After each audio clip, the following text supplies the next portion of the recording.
ចូលឆ្នាំដេកចាំរាប់ខែនឹកបងនឹកភងនឹកស្រុកនឹកម៉ែ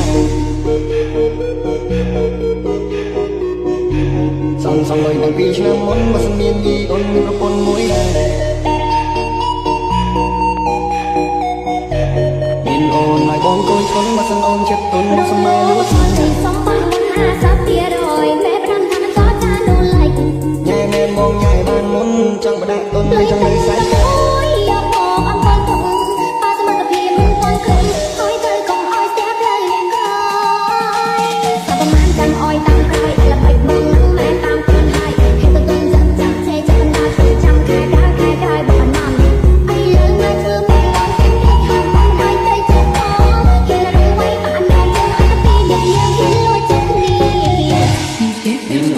បងកូនគុនមកសិនអូនចិត្តទុនមកស្មើលួចសំបានមុន50%មេប្រាំថាមិនតចានូឡៃគាត់ថាចង់ឲ្យបងហើយកូនមុនចង់បដាក់ទុនចង់នៅសាច់កា